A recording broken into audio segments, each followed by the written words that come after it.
오늘 말씀의 제목은 참된 쉼이라고 하는 제목으로 여러분과 나누기를 원합니다. 피로사회라고 하는 책을 쓰신 분이시죠. 한병철 교수님이 독일에서 주로 활동을 많이 하시고 2017년에는 조금 이렇게 강연하실 때 여러 문제들도 있었지만 그분 쓴 책에 많이 공감이 되어져서 그 책의 내용을 잠깐 말씀을 나누고 말씀을 들어가고자 합니다. 피로사회라고 하는 이 책에 보게 되면은 이 시대를 어떻게 정의해 놓고 있냐면 피로사회라고 이렇게 정의를 해 놓고 있어요.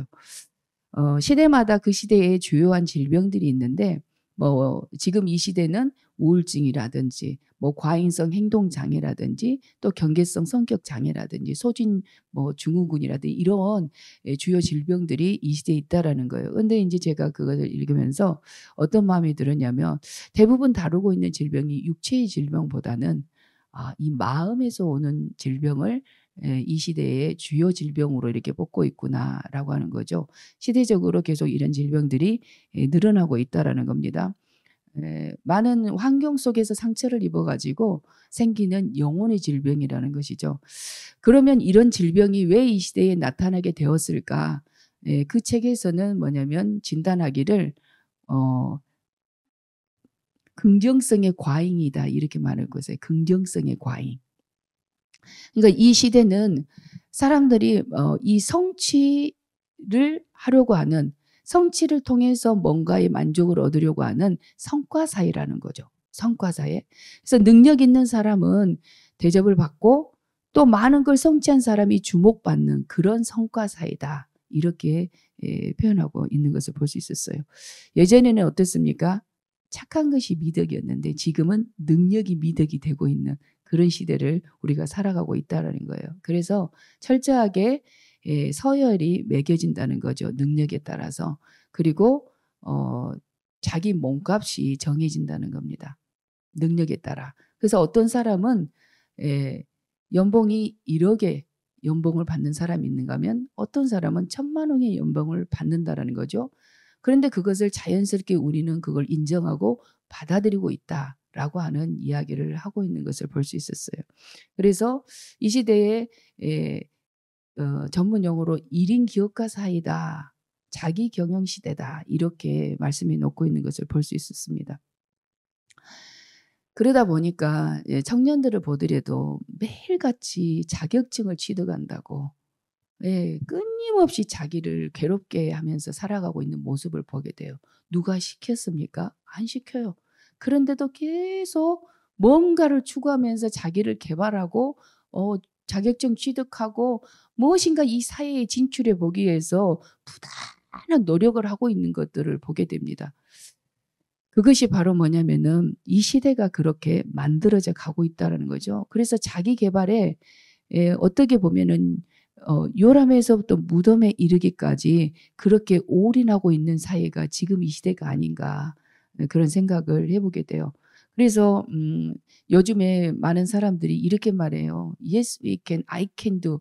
무엇인지 할 수 있다라는 거죠. 막 의욕이 넘쳐가지고 나도 할 수 있다. 저 남자도 하고 이 여자도 하는데 왜 내가 못해? 다 할 수 있어. 막 그러면서 의욕이 넘친다고 긍정성의 과잉을 이렇게 이야기를 하고 있는 것을 볼 수 있어요. 그래서 자신 스스로를 굉장히 강박관념 속에서 뭔가를 막 해야만 하지 하지 않으면 불안해하는 그런 시대 속에 우리가 살아가고 있다는 거예요. 그러다 보니까 이 사회가 만성 피로가 오는 그런 피로사회가 되었다. 그래서 피로사회가 가져온 것이 결국은 무엇이냐면 우울사회로 이렇게 가게 되었다라는 거예요. 그래서 우울하다 보니까 어떻게 돼요? 극단적인 선택을 하는 일들이 요즘 사회에 이렇게 만연해 가고 있다라는 거예요. 우리나라가 자살률 1위신 줄 아시죠? 세계에서. 네. 지금 광주에 모 고등학교에서 극단적인 선택을 했어요. 고등학교 1학년 학생이. 그것이 뭐냐면은 자기가 공부한 만큼 성과가 안 나온다는 거죠. 네, 그러니까 아이가 비관해가지고 이렇게 갔어요. 근데 또 한 경우는 어쩌냐면은 공부가 40 몇 등이었는데 이래서는 안 되겠다 해가지고 고등학교 때 공부를 열심히 하느라고 카페인 음료를 많이 먹은 거예요. 그래서 성적이 올랐어요. 예, 올랐는데 4등 이런 정도 될 때까지 올라갔다는 것이죠. 이렇게 올라가고 보니까 하면 되더라는 거죠. 그래서 카페 음료를 계속 먹은 거예요. 그러다가 잠이 드는데 못 깨어난 거죠. 그래서 갔어요, 그 친구는. 그래서 이 시대가 그렇게 그 부모님도 아마 보통 부모님이라면은 어떻게 했을까요? 그만하고 자. 이렇게 하지 않았을까요? 그렇게 잠을 안 자고 카페 음료를 마시면서 이렇게 했으면 그만하고 자 하지 않았을까요?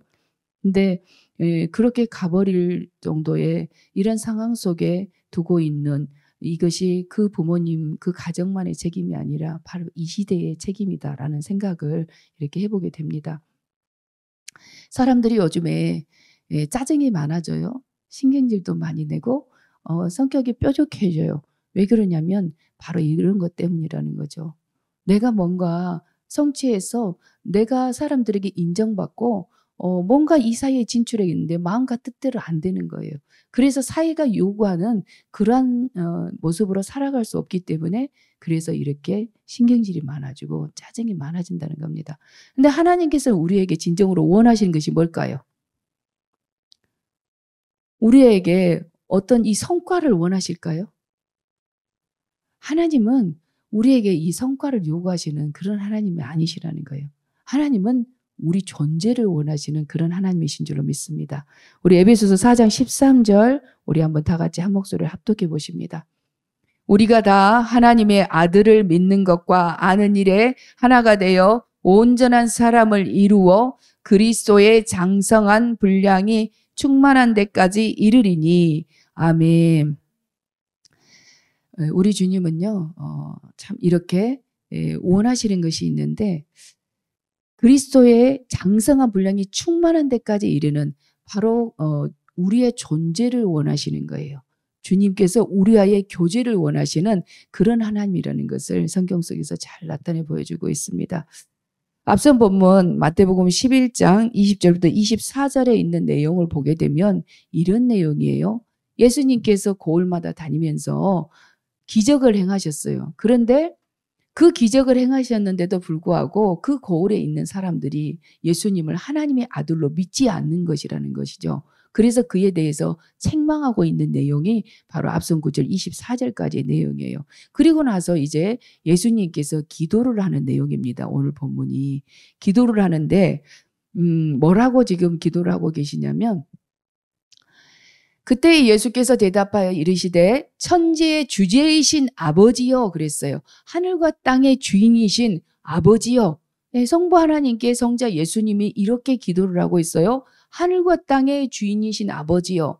그런데 우리말 성경에는 지금 이 부분이 안 들어있는데 원문에 이렇게 보게 되면은 어떤 내용이 나와 있냐면 영어 성경이 이렇게 번역해 놓고 있어요. I praise you 라고 이렇게 되어 있어요. 내가 당신을 찬양하나이다. 이 내용이 들어있어요. 그래서 예수님도 그 이름에 합당한 성부 하나님께 찬양을 올려드리고 있는 모습을 볼 수 있어요.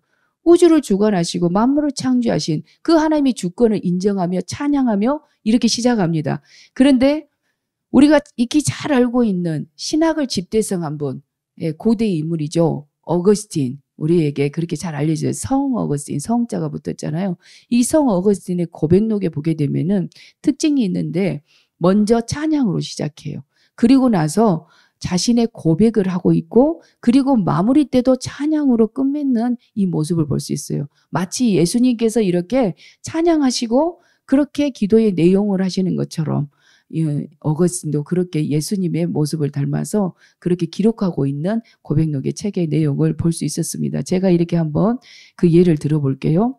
오 주님, 당신은 위대하시니 크게 찬양을 받으실 만합니다. 당신의 능력은 심히 크시고 당신의 지혜는 헤아릴 수 없습니다. 여기 부분이 시편 145편 3절에 있는 내용이에요. 당신의 능력은 심히 크시고 당신의 지혜는 헤아릴 수 없습니다. 그러면서 찬양으로 마무리하는데 그러기에 당신의 피조물의 한 부분인 인간이 당신을 찬양하기 원합니다. 이렇게 찬양을 함으로 하나님께 영광을 돌려드리고 우리는 뭐냐면 하나님을 높여드리는 겁니다. 그래서 이 찬양이 굉장히 중요해요. 근데 오늘 예수님께서 본을 보여주셨어요. 천지의 주제이신 아버지요 이렇게 부르고 나서 뭐라고 하시냐면 이것을 그랬어요. 예수님께서 사역을 하시는데 문둥병을 고치시고 죽은 자가 살아나고 이런 놀라운 기적의 역사를 일으켰어요. 이것을 지혜롭고 슬기 있는 자들에게는 숨기시고 그랬는데 지혜롭고 슬기 있는 자들이 누구겠어요? 바리새인, 당시의 서기관들, 종교 지도자들, 학식이 많다고 하는 그들에게는 숨기셨다라고 말합니다. 이 표현은 어떤 표현이냐면 그들의 아직과 편견으로 인해서 하나님의 아들이신데 곧 하나님이신데 예수님을 받아들이지 않는 거예요. 그래서 숨기시고 라고 이렇게 표현을 넣고 있는 것을 볼 수 있어요. 예수님의 가르침을 받지도 않지만 예수님을 하나님의 아들로 인정하지 않고 믿지 않았다는 것이죠. 그런데 어린 아이들에게는 나타내심을 감사하나이다 이렇게 기도를 하고 있어요. 어린 아이들은 어떻습니까? 특징이 순수하죠. 네, 대부분 어린아이들 하면 순수하다 이렇게 표현을 많이 합니다. 맞아요. 그런데 어린아이의 특징 중에 하나는요.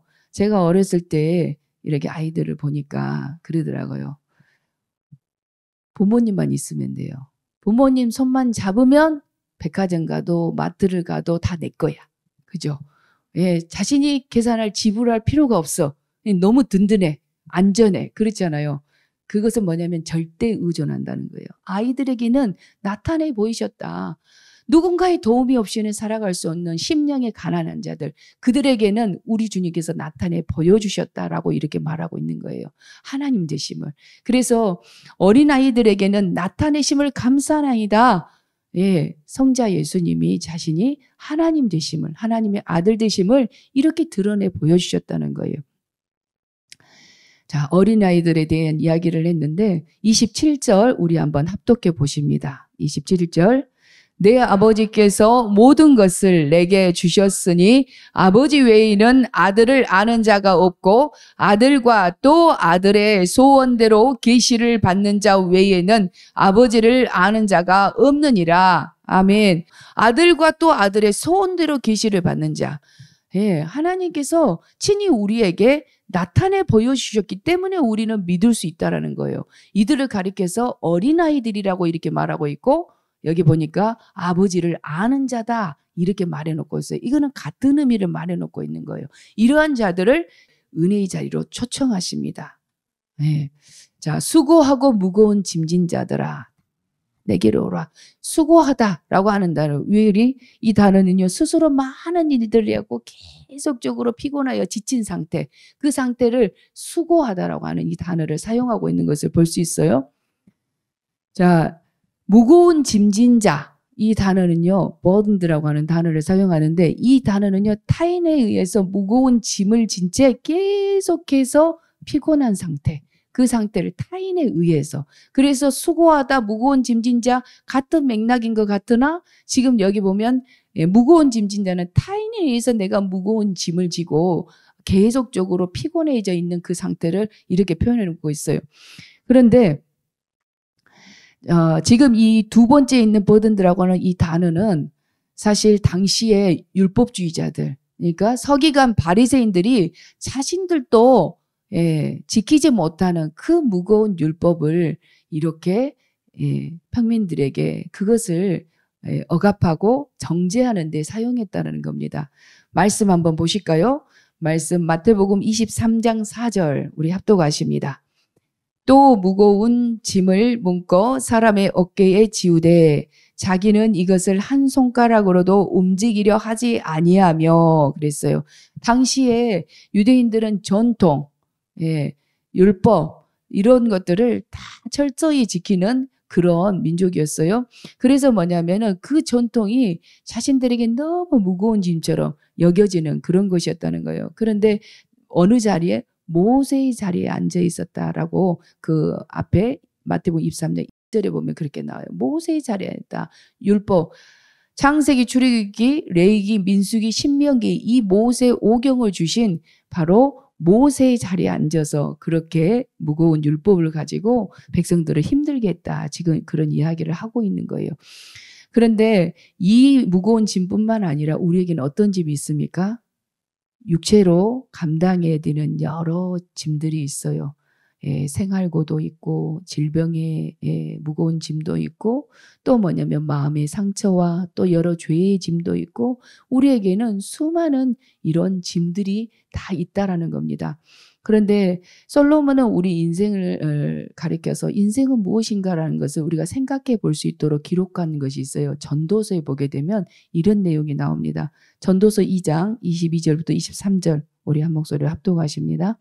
사람이 애 아래에서 행하는 모든 수고와 마음에 애쓰는 것이 무슨 소득이 있으랴. 일평생에 근심하며 수고하는 것이 슬픔뿐이라. 그의 마음이 밤에도 쉬지 못하나니 이것도 헛되도다. 아멘. 그래서 성경에 보게 되면은 일찍 일어나고 밤에 늦게 누워도 그 수고에 떡을 먹지 못하는 안타까움이 있잖아요. 그런데 하나님께서 주신 그 분복은요, 우리가 수고한 대로 먹는 복을 주신다라는 거예요. 그래서 여기 삶의 무게가 너무 무거워가지고 신음하고 고통하는 그런 인생에 대해서 이렇게 말해놓고 있어요. 그의 마음이 밤에도 쉬지 못한다. 그런데 이것도 헛되다 말씀하셨어요. 전도서 1장 8절 우리 다시 한번 읽어볼까요? 모든 만물이 피곤하다는 것을 사람이 말로 다 말할 수는 없나니 눈은 보아도 족함이 없고 귀는 들어도 가득 차지 아니하도다. 아멘. 어느 정도 가지면 만족하고 행복을 누리고 살 것 같던데 그렇지 않다는 거예요. 눈은 보아도 차지 않아요. 만족스럽지 못해요. 그래서 항상 우리 인생을 불행한 상태에서 그렇게 살아가는 것이 우리의 인생이더라라고 솔로몬이 말하고 있어요. 이 솔로몬은 부귀영화를 한 몸에 다 누렸던 자잖아요. 자기 앞에 무릎을 꿇고 경배하면서 그 지혜를 들으려고 그가 진짜 이런 부귀영화를 누리고 있나 확인하러 온 스바 여왕도 있었잖아요. 그런데 그렇게 다 누렸던 사람이 인생은 정말 무엇인가를 이 전도서에 이렇게 기록해 놓고 있다라는 겁니다. 수고하고 근심하면서 밤잠을 이루지 못하는 그런 밤을 지냈는데 다 헛되더라는 것이죠. 자, 당시에 이렇게 장로들의 전통이라고 해서 지키게 했던 이 무거운 짐, 그리고 인생의 육체의 여러 가지 짐들, 마음의 무거운 여러 가지 짐들을 우리는 이렇게 살아가고 있어요. 근데 예수님은 이런 수고하고 무거운 짐진 자들을 어떻게 합니까? 초대하십니다. 내게로 오라. 내가 너희를 쉬게 하리라. 이렇게 말씀하고 있어요. 제가 질문을 한번 드려볼게요. 예수님께서 무거운 짐진 자들을 초대하셔가지고 내가 너희를 다 쉬게 하리라 했으니까 예수님에게 가면은 모든 무거운 짐이 다 사라지고 참된 쉼을 얻을 수 있습니까? 여러분들은 실제로 예수님을 그렇게 경험하고 계신가요? 할렐루야. 자, 여러분들에게 인생의 무거운 짐이 무엇입니까? 한번 생각해 보세요. 인생의 무거운 짐이 무엇인가요? 네, 개인에 따라 다 다르죠. 요즘 광주에 임대에 붙은 상가가 50%가 넘는다는 사실 아시죠? 자영업자들이 갈 때까지 이 임대료를 낼 때까지 내고 보증금 다 없애고 그러고 나서 비운다는 거예요, 가게를. 근데 50%가 넘었어요. 그러면은 이 자영업자가 임대료를 못 낼 때 어떨까요? 그 인생에 가볍다고 생각할까요? 인생이 참 무겁다. 인생 살기 참 팍팍하네. 이렇게 말을 했을 것 같아요. 가족 중에 누가 질병으로 고통당하고 있는 이런 가족이 있어요. 그러면 어때요? 참 인생의 무거운 짐을 내가 지고 살아가고 있구나. 간병해야 되잖아요. 모든 짐을 감당해야 되잖아요. 우리는 그렇게 할 수 있다라는 거예요. 그런데 그 외에도 얼마나 많은 어려움들이 있는지 몰라요. 그런데 무거운 짐진 자들을 불러가지고 예수님께서 뭐라고요? 초대해서 내가 너희를 쉬게 하겠다. 이 말씀이 이 문제 다 해결해 줄게. 그런 말씀이냐고요. 네. 여기에서 말씀은 다른 차원의 이야기를 하고 있는 겁니다. 우리에게 쉼은 안식이잖아요. 휴식과 안식은 달라요. 휴식은 잠시 무거운 것을 내려놓고 쉬는 것이 휴식이라면 안식은 영원한 평강을 누리는 이것이 안식입니다. 우리가 안식을 원하지만 이 땅에서 살아가는 동안에 참된 안식이 쉽게 주어지지 않는 것 같아요. 왜냐하면 우리의 환경이 녹록지 않은 삶들을 많이 살아가기 때문에 그렇다는 거죠. 그래서 불교에서 쓰시는 말씀이 있죠. 인생은 고해다. 예, 고통의 바다다. 이렇게 말을 했어요. 해답은 없지만. 그랬죠. 예, 그런데 우리 예수님은 그렇게 말씀하지 않으셨어요. 예수님과 연합될 때, 예수님의 생명 안에 있을 때 우리는 참 안식을 누릴 수 있다라고 성경은 말씀하고 있습니다. 할렐루야. 자, 예수님은 아버지를 어린 아이들에게 자신을 계시해 주셨어요. 그리고 죄인을 초대하시고 지금 여기 29절에 이렇게 이야기를 합니다. 나는 마음이 온유하고 겸손하니 그랬어요. 마음이 온유하다라고 하는 것은 일전에도 제가 나눴기 때문에 아실 거예요. 온유하다는 것은 부드럽게 대하는 것, 이것을 온유하다라고 말하고 있지 않아요. 성경 속에서는 하나님 말씀 앞에 길들여지는 것을 온유함이다라고 말합니다. 이것은 다시 말해서 우리의 각자의 삶을 외면하지 않고 받아들일 줄 아는 능력, 이것을 가리켜서 온유함이다. 이렇게 말씀드릴 수 있어요. 좀 쉽게 좀 이해가 되도록 제가 이렇게 생각해 봤어요. 나무를 한번 생각해 봤어요. 나무는 붙박이입니다. 심겨진 곳에서 장마철에도 비가 많이 와도 비를 계속 맞고 있어야 돼요. 그렇죠? 피할 수 없어요.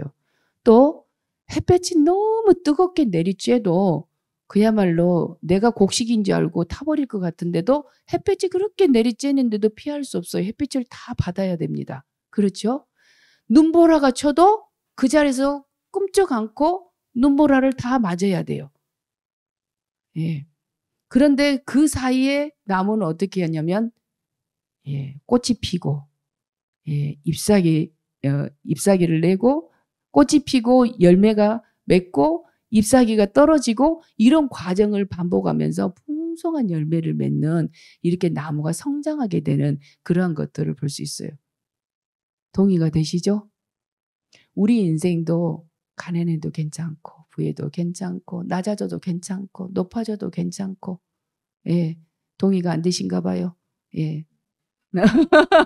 인생에 있어서 우리 인생이 마음대로 안 사라지는데 우리 인생에 가난해도 괜찮고 부해도 괜찮고 모든 것을 수용할 수 있는 이것이 바로 온유함이다. 성경에서는 이렇게 말씀하고 있는 거예요. 하나님께서 우리에게 주신 이 복복을 누리는 거 그것이 외부 환경에 의해서 좌지우지 되는 것이 아니다라고 이렇게 말씀해 주고 있는 것입니다. 자, 온유하고 겸손하니 그랬어요. 겸손이라고 하는 단어는 우리가 생각할 때 막 사람들 앞에서 막 이렇게 굽신하면 겸손한 걸로 생각하는데 그게 아니고 겸손한 것은 하나님이 내 위에 계시다라고 하는 바로 하나님을 인정하고 사는 삶, 하나님 앞에서 사는 삶, 이것이 겸손이다. 성경에서는 이렇게 말씀하고 있어요. 나는 마음이 온유하고 겸손하니 나의 멍에를 메고 내게 배우라 그랬어요. 나의 멍에를 메라. 예수님께서 주신 이 멍에를 우리가 메고 예수님께 배우라고 말하고 있어요. 멍에는 중동지방에서 이렇게 소를 짝을 이루어가지고 소가 일을 할 때 어떻게 합니까? 한 멍에를 맸어요. 그러면은 소가 일을 잘하는 소도 있을 것이고 그렇지 않은 소도 있어요. 그런데 한 멍에를 맸어요.